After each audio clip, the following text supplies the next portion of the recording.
खाए के बोला कहीं आखी आई बू हो ई देख रे कोई आबे बहुत सुनो पूरा 4-5 गोला रले बिया कहीं में का होई बात तो सही है कहां जाने काम बोका जरे रहू तू छिनरो गजब बेइज्जती वो सिंगिए नहीं थे अच्छा कोई करो सिंग तुत्ती हो जी त का हो फेनु साधा कम बनी hello hello hello hello hello जना त बहिर बिया हेलो ये हेलो बड़ी अच्छी बात कही आप अम्मा ई के हमारे नहीं पीछा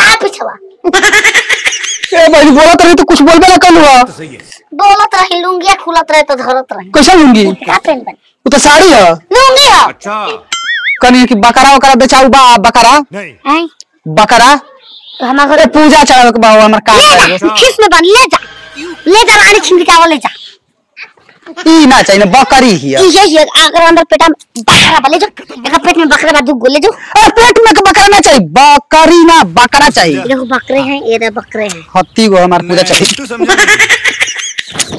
तू टटुए ही काट दूंगा यहाँ का जो गोले गोले रहते हैं हाफट हो का हो हैं? हाफट नहीं हम पापड़ ना है हमारा नाम होतु सिलकान देवी जना तो सुनाई ना। चॉकलेट है सुनो ना खस्सी चाहिए हमके खस्सी अच्छा। बकरा चाहिए खस्सी तू हाँ सौ में का मतलब ले जा खस्सी हो रहा खस्सी आ?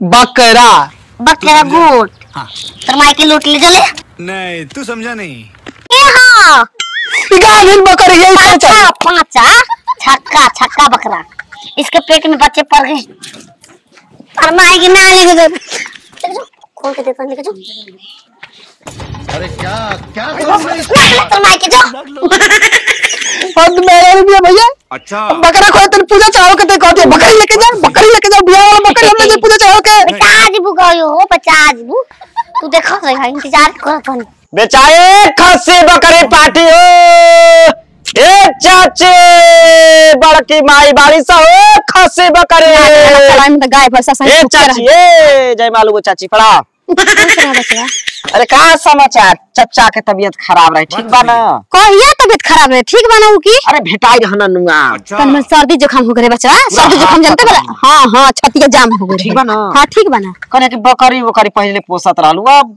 नहीं ए बचवा बकरी एगो बिया बाकी बेचाऊ नहीं खे कहीं को बिया ओकरे खातिर तन ले है ना भूसा दिन भर लगा रही ना के दूसर धन पूरा ही धन बकरी पूरा ही दिया हमार 6 महीने पे बच्चा दुगो एगो देत रहे तनी बेराम पड़ गलिए तनी ऐसे 4 महीना वाली लेला 4 महीने तक बकरी अच्छा मिलतली सब भर्जन कैल बड़ी ना भगला ऊपर से का बड़की यहां हमारा बेचही के नहीं खे एगो बकरी दिन भर घास भूसा ओकरे में बाजार ने के दुआर पे जाके शिकायत बतिया के मौका ना हमरा मिलेला हमरा बच्चा बू हां इका लेके खोदा तर हो चाची बा टूटे में छिड़ा की चाहे खसे बकरी पाठे मैं गांव घूम घलनी मैं गली खाच दानी ये कहूं बकरी ना बात पाठी तो सही है बेचाए खसे बकरी पाठे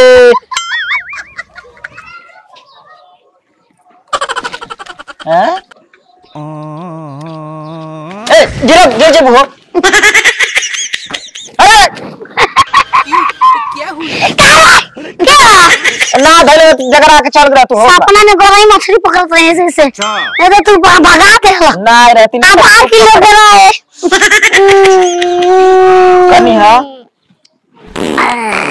राम राम राम का कर का कौन ऐसा कमी नहीं खे जन तारा में ना हो अच्छा कमी समुग्रुम का समुग्रुम संप्रम अच्छा कनी बकरिया बेचे संस्कृत के पता बा कुछ पता नहीं है पढ़ल लिखल ना अंगूठा छाप टुकुर कौन भाषा है टुकुर कौन भाषा है तुम के ओकर नाम टुका है तू का टुकुर कहले हमारा से अंग्रेजी में मत बतियाओ अच्छा भोजपुरिया बोला फ्रेश बात नंदा में नाम लिखवा धंधा में मानी वो से चुप बानी ना तो हम बता देती अच्छा हरा बकरी बियाल बियाई जे उसे उगरत अच्छा चाची अरे भौजी हाय काऊ का नहीं बच्चे ना हो हां ये कुल है तेरे चेक करे वाला है तुरंत पोंछ उठा लिया से देख ले कि छेरतिया की ना माई के रातिया की ना एकदम लील बोरा नहीं होका सा हमरा कहत हम पोछ उठाओ तो तार पोंछ बाबर दे ना अगला जन्म में होई पोंछ अच्छा जन के घसेट घसेट के नहीं अबे अरे हम 6-7 को लेब जमन ना अबे मैं हारू लेब अबे ओकरा के पटाए के बाप कुछ करा कुछ ला उसे बता लेके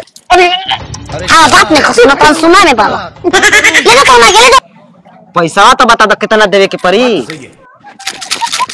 बार खच खचा दे दूध आ हे देख, ध्यान से। गप गप।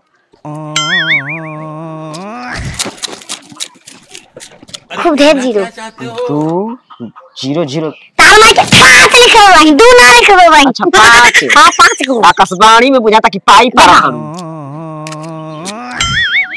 ए मर गइला है पर है तेरे कौन के बताओ। हाँ, रुक जा। 5 तू समझा 1 0 2 3 4 5 नहीं, तू समझा नहीं। इतना चाहिए हिसाब से बताओ। हिसाब से देखा तो। 2 नंबर लगावा, हम बतिया ले। 1500 के बकरी हम बिया। बतिया बहुत 20 साल के तो बुजुर्ग बा। 1500 के बकरी बिया। अच्छा। तुहार इतना दे दो, कोनो ना चाहिए। 2000 फुट क्वेश्चन। अरे कहना इतना काट के रहेला। वो तो 2 के सिक्का पर रहेला। ये चाहिए चनिया वाला। 2 के सिक्का ऐ, ई का मतलब तो हर दिमाग एकदम रुका लंगोटा में धइले रहेला। बनाई एने मत के रखे। बेचम तारो के अच्छा पाथी जुगाड़ करो तनी। एने मत तकवा दे। देखो ला फेनुस की आज निकाल वाला लो। नहीं थे मूर्तियां भी है तारे वाली। हम कसम खिला के देता हां होला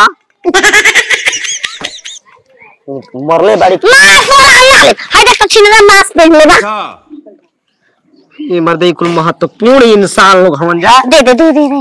हम जाते फेनुस किन के खाए। जाओ के चाहिए बाकी ना होला।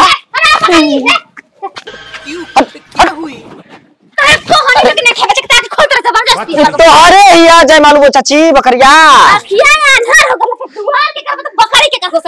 पतो है के कर रहल हिया फुट क्वेश्चन। कि तो लड़की रहल हिया हमारे पतो हिया, हमारे की पतो हिया। ये पगली। अच्छी बात कही है। हाँ पगली पतो ही तो ओकरा कहले में बकरी तू काहे खोल ला हवा ई बताओ। काला में ना दाम दुकानी कुल हो गेल पैसो दे नहीं कि जाने के भाग गई। कितना पैसे की तनी हमके बताओ ना। 2500 कहत रहली हम करे बात 1500। तो सही। कितना पैसे देला है? 5 रुपए बयाना देले बानी। अच्छा ए नाती बयाना 5 रुपया बकरी खोल लेके जात रहा। गजब बेइज्जती। बयाना तो 1 रुपया दा चाहे 8 डाल के मुहा में हिला देम। हाय थोड़ा चुप निकलता। हिलाइबो का डाल के पीछे से निकाल दे के बेर एकदम और कहीं के पगली खानदानी हमने के चीक रहल जा। ई नहीं क्या चालत। दा कैसे दे दे चुटकी में जुटाएं। देखो अरे बोलो ना। हाय 5 रुपया पे बकरी बेचतल हो सवा। कितने तेजस्वी लोग हैं हमारे पास, कितने शानदार विचार रखते हैं जी।